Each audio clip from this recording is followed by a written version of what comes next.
Roast press நேயர்களுக்கு அன்பு வணக்கம். நிகழ்ச்சிக்குள்ள போறதுக்கு முன்னாடி வழக்கம் போல் லைக், ஷேர், சப்ஸ்கிரைப் பண்ணிடுங்க. வாங்க நிகழ்ச்சிக்குள்ள போலாம்.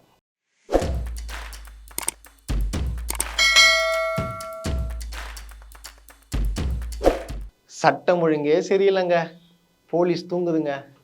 ஐயோ, இவங்க என்னங்க பண்றாங்க? இந்த அரசு சரியே இல்லைங்க. ஒண்ணுமே பண்ண மாட்டாங்க. பொதுமக்களுக்கு பாதுகாப்பே இல்லைங்க. அட என்னங்க, சென்னையிலலாம் போக முடியாதுங்க. ரவுடிங்கெலாம் பயங்கரமாக சுற்றுறாங்க. இந்த மாதிரிலாம் நம்ம நிறைய கேட்டிருப்போம்ல. ஆனால் இப்போ கேட்க முடியுமா? முடியாது. ஏன்னா எல்லா ரவுடிகளும் இப்போ எங்கே இருக்கிறாங்க? ஜெயிலு உள்ள இருக்கிறாங்க. இது காரணம் யாரு? நம்ம வந்த கமிஷனர் திரு அருண் சார். அருண் சார் அன்னைக்கு சொல்லியிருப்பார், ஞாபகம் இருக்குங்களா? ஒரு மாதத்துக்கு முன்னாடி ரவுடிங்கெல்லாம் திருந்திடுங்க, சொன்னபடி கரெக்டாக டைமுக்கு சைன் பண்ணணும், கரெக்டாக இருக்கணும். ஏதாச்சும் நீங்கள் சட்ட ஒழுங்கை மீறி நீங்கள் கையில் கத்தி எடுத்தீங்கன்னா உங்கள் பாஷையில் நான் உங்களுக்கு புரிகிற மாதிரி சொல்லி கொடுப்பேன் அப்படின்ற ஒரு வார்த்தை சொல்லியிருப்பாரு. எல்லாருக்குமே ஞாபகம் இருக்கும். ரவுடிகளை ஒடுக்கணும், ரவுடிகளுக்கு அவங்களுக்கு புரிகிற மாதிரி வகையில் சொல்லி கொடுக்கணும். சரியா? ரவுடிகளுக்கு எந்த லாங்குவேஜ் புரியுமோ அந்த லாங்குவேஜில் நம்ம சொல்லி கொடுக்கணும். இருக்கும் தான் நினைக்கிறேன். இப்போ வரைக்கும் ஞாபகம் இருக்கும். இன்னைக்கு நடந்த சம்பவம் வரைக்கும் அவர் சொன்ன வார்த்தை உங்களுக்கு ஞாபகம் இருக்கும்னு நினைக்கிறேன். அதை பற்றி நம்ம டீட்டெயிலாக பார்க்கலாம் வாங்க. ஜூலை 7ஆம் தேதி பார்த்தீங்கன்னா திரு ஆம்ஸ்ட்ராங் அவர்கள் வெட்டி கொல்லப்படுறாரு. 22 பேர் மர்ம நபர்கள் வெட்டிட்டு போயிடறாங்க அவர் வீட்டு வாசல்லே. அதுக்கப்புறம் பார்த்தீங்கன்னா ஏகப்பட்ட விமர்சனங்கள் எழும்புது. என்னடா இது, ரோட்லேயே வெட்டுறாங்க, அங்கே வெட்டுறாங்க, இங்கே வெட்டுறாங்க, போலீஸ்காரங்க எங்கே இருக்காங்க, தூங்குறாங்க அப்படின்ற விமர்சனங்கள்லாம் வந்துச்சு. அருண் சார் பதவி எடுத்த உடனே ஒரு இன்ஃபர்மேஷன் கொடுத்துறாரு. அதுக்கப்புறம் அவருடைய போலீஸ் ஃபோர்ஸ் எப்படிலாம் அட்டாக் பண்ணாங்கன்னு சொல்லிட்டு உங்களுக்கு தெரியும். எங்கெங்கே போய் யாரெல்லாம் எப்படிலாம் ஸ்கெட்ச் போட்டு எங்கெங்கெல்லாம் தூக்குனாங்க. அப்புறம் என்கவுண்டர் இருந்துச்சு. அதேலே அந்த இதில் பார்த்தீங்கன்னா திருவெங்கடம் என்றவர் பார்த்தீங்கன்னா என்கவுண்டர் செய்யப்படுகிறாரு. இதே மாதிரி அவர் எந்த ஆயுதத்தை நீங்கள் பயன்படுத்துங்கன்னு சொல்லிட்டு போலீஸ்காரங்க கேட்குறாங்க.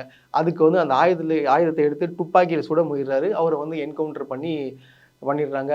அதுக்கப்புறம் பார்த்தீங்கன்னா இந்த விசாரணை சூடு பிடிக்குது. 29வது நபராக சி சிங் ராஜா கைது செய்யப்பட்டு இன்று அவரும் என்கவுண்டர் செய்யப்படுகிறாரு.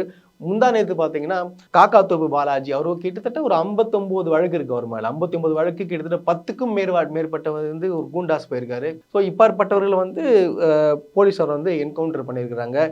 ஆனால் இப்போ என்ன சொல்றாங்கன்னு பார்த்தீங்கன்னா, சமூக ஆர்வலர்கள் எதுக்காக என்கவுண்டர் பண்றீங்க?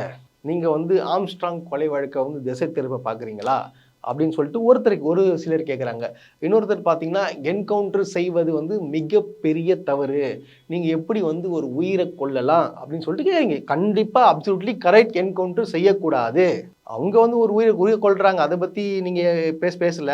ஆனால் என்கவுண்டர் செய்வது தவறு. ஆமாம், ஒரு மனிதனை நம்ம கொலை பண்ணுறது தப்புனே வச்சுக்கலாமே. ஆனால் இந்த சமூகத்தை திருத்தணும்னா இந்த மாதிரி என்கவுண்டர்கள் தேவைப்படுகின்றது.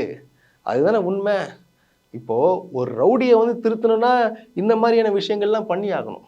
இல்லை அவனுக்கு சொன்னா அவனுக்கு புரியாது, சொன்னா கேட்க மாட்டான், திருப்பி கத்தி எடுத்து வெட்டுறான், போலீஸ்காரனே சுடுறான். போலீஸ்காரனை சுடும் போது என்ன பண்ணுவாங்க? டிஃபென்ஸ் பண்ணி தானே ஆகணும். அதுக்காக தான் திருப்பி சொல்றது. இன்னைக்கு கூட சி சிங் ராஜா காலையில் ஆந்திராவில் கடப்பான்ற ஒரு ஏரியாவில் அரெஸ்ட் பண்ணுறாங்க. அரெஸ்ட் பண்ணி அவர் கூட்டிட்டு வராங்க. கூப்பிட்டு வரும்போது அவர் எதுக்காக அரெஸ்ட் பண்ணுறாங்கன்னா, கொஞ்ச நாளைக்கு முன்னாடி தொழிலதிபர் துப்பாக்கி முறையில் மிரட்டி காசு வாங்கிட்டு போகிறதா சொல்கிறாங்க. அந்த துப்பாக்கி எங்கே இருக்குன்னு சொல்லிட்டு கேட்குறதுக்கு அவர் கூட்டிட்டு வர அரெஸ்ட் பண்ணி, எங்கே நீ வச்சிருக்க அந்த கன்னுன்னு சொல்லிட்டு கூப்பிட்டு வராங்க. அக்கறைக்கு அவர் நான் இங்கே தான் இருக்குன்னு சொல்லிட்டு கூப்பிட்டு வராரு. 2 இடம் காட்டுறாரு. அந்த 2 இடத்துலையும் இல்லை. அந்த 3வது இடத்துல துப்பாக்கி இருக்குது. அதை எடுத்துட்டு கொடுக்குற மாதிரி கொடுத்து போலீஸ்காரரை சுட ஆரம்பிக்கிறாங்க. சுடும்போது என்ன ஆகுதுன்னு பார்த்தீங்கன்னா, அங்கே இருக்கிற இன்ஸ்பெக்டர் திரு விமல் அவர்கள் என்ன பண்ணுறாரு, தற்காப்புக்கு அவர் சுட்டுற, ஏன்னா வண்டியில் சுட்டுறாங்க, கொஞ்சம் ஜஸ்ட் மிஸ் ஆயிருக்கும், இல்லை அவர் மேலே பட்டுட்டு இருக்கும், காப்பாற்றுக்காக சுட்டு கொலை பண்ணுறாங்க. இன்றைக்கி பார்த்தீங்கன்னா இப்போ மாஜிஸ்ட்ரேட் அந்த இடத்த போகிறாங்க. நீங்கள் எப்படி சுட்டீங்க, அவர் எங்கேருந்து தாக்குனார் உங்களை, எந்த வண்டி மேலே துப்பாக்கி சுடு நடத்துன்னு சொல்லிட்டு அது எங்கே இருக்குது அதுன்னு சொல்லிட்டு கேட்டு எல்லாமே கிளியராக செக் பண்ணி ரிப்போர்ட் கொடுக்க போகிறாங்க. அது யார் மேலே தப்புன்றது எல்லாருக்கும் தெரிய வரும். ஆனால் ஒரே ஒரு விஷயத்தை மட்டும் சொல்லிக்கிறேன். கடந்த 10 வருஷமா இந்த மாதிரியான நடவடிக்கைகள் அதிமுக ஆட்சியில் நடக்கலன்னே சொல்லாங்க. அவங்க நடவடிக்கை எடுத்தாங்க. அவங்க பார்த்தீங்கன்னா ஸ்டெர்லைட்ல போராட்டங்க மீது பொதுமக்கள் மீது துப்பாக்கி காட்டினாங்க. ஆனால் இந்த ஆட்சியில் பாருங்க, ரவுடிங்க மேலே துப்பாக்கி காட்டுறாங்க இல்லையா? அதான் வித்தியாசம். இப்போ உங்களுக்கே தெரிஞ்சிருக்கும் யார் சட்டம் ஒழுங்கை சரியாக வச்சிருக்காங்கன்னு சொல்லிட்டு. எதிர்கட்சி யாருக்காரங்கிட்டலாம் ஒரே ஒரு விஷயத்தை நான் சொல்லிக்கிறேன். அதாவது நீங்கள் கண்டிப்பாக விமர்சனம் வைங்க. ஆனால் இதுக்கப்புறம் சட்டம் ஒழுங்கு சரியில்லை, போலீஸ்காரங்க தூங்குறாங்கன்னு சொல்லாதீங்க. இப்போ தூங்குறாங்களா மூழ்கிட்டு இருக்காங்களான்னு சொல்லிட்டு இப்போ நடக்கிற நடவடிக்கைகள்லாம் எப்படி இருக்கு? சிங்கம் படம் பார்த்துருப்பீங்கள்ல, அந்த மாதிரி இருக்கா? அதுதான். அதுதான் வந்து திமுக ஆட்சியில் வந்து சரியாக வந்து செயல்படுறாங்கன்றதை வந்து நான் சொல்லிக்கிறேன். அதே போல் பார்த்தீங்கன்னா கமிஷனர் அருண் அவர்கள் வந்து போலீஸ்காரங்களை வந்து தூங்கவே விடுறதுன்னு சொல்லலாம். ஏன்னா அவங்கள பார்த்து தனிப்பட அமைச்சு பார்த்தீங்கன்னா சந்து பொந்து எங்கே இருந்தாலும் சரி அவங்க வந்து மூளை முடுக்கி எங்கே இருந்தாலும் வந்து ரவுடிங்களை வந்து கண்காணித்து அவங்கள வந்து தூக்குறாங்க. துப்பாக்கி முனையிலும் சரி கைது செய்கிறாங்க. ஏன்னா வந்து பாதுகாப்புக்கு வர வழி தெரியாது. ஏன்னா அவங்களாம் வந்து சாதாரண ஆளுகள் திடீர்னு கத்தி வச்சுருப்பாங்க, துப்பாக்கி வச்சுருப்பாங்க. அந்த மாதிரி ரவுடிங்கெல்லாம் வந்து இப்படி தான் அரெஸ்ட் பண்ண வேண்டிய கட்டாயத்தில் இருக்கிறாங்க, சூழ்நிலையில் இருக்கிறாங்க. ஏன்னா சட்ட ஒழுங்கு காப்பாற்றணும்ல. அதுக்கப்புறம் என்ன சொல்வீங்க? சட்டம் ஒழுங்கு சரியில்லைன்னு சொல்வீங்க. அதுக்காக தான் நான் சொல்ல வரேன் இந்த வார்த்தையை. ஏன்னா இப்போ பார்த்தீங்கன்னா சமீபத்தில் பார்த்தீங்கன்னா காக்கா தோப்பு பாலாஜி என்பவரும் பார்த்தீங்கன்னா அதே மாதிரி, அதாவது வந்து இவரும் பார்த்தீங்கன்னா வண்டியில் போகிறாரு, போலீஸ்காரங்க பின்னாடியே துரத்துறாங்க, டக்குன்னு கன் எடுத்து காட்டுறாரு, சுட முயற்சிக்கிறாரு, ஒரு போலீஸ்கார மேலே பட்டு திருப்பி வந்து வண்டியில் படுது, அதுக்கப்புறம் அவரை வந்து சுட்டு கொல்லப்படுறாரு. அது போல் அதாவது அவங்கள பிடிக்க போகிறாங்க, போன இடத்துல பார்த்தீங்கன்னா அவன் வந்து ஒரு ஆயுதத்தை எடுத்து தாக்குறான், சுடுறான், வேற வழி தெரியாமல் வந்து அவரை வந்து சுட்டு கொல்லப்படுறாரு.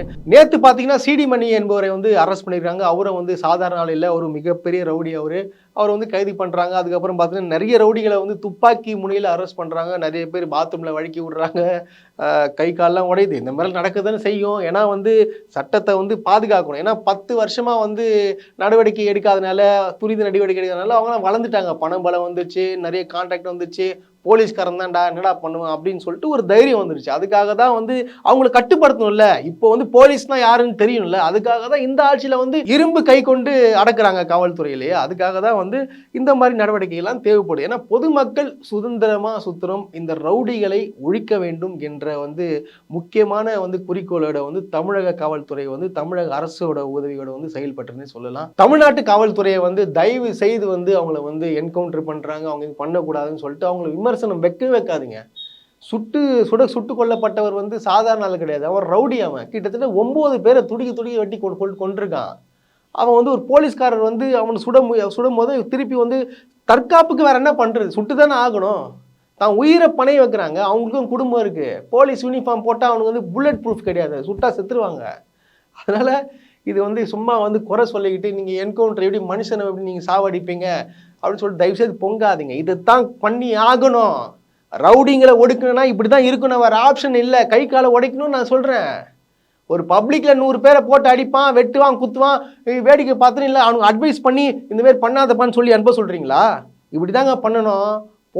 போலீஸ் தன் கடமையை இப்படி தான் செய்யணும். செஞ்சால் மட்டும்தான் வந்து இந்த ரவுடிகளை வந்து இவங்களாம் வந்து சமூக விரோதிகளாம் வந்து அடக்கிறது இதுதான் பண்ண முடியும். அதனால் தயவு செய்து போலீஸ்காரை வந்து வாழ்த்துங்க, அவங்கள பாராட்டுங்க. அவங்க வந்து நம்மளை காக்கும் கடவுள். ஆமாம், நம்மளுக்கு கண்ணுக்கு தெரிஞ்ச கடவுள் யாருங்க? நம்மளை காக்கிற கடவுள் யார்? போலீஸ் தானே.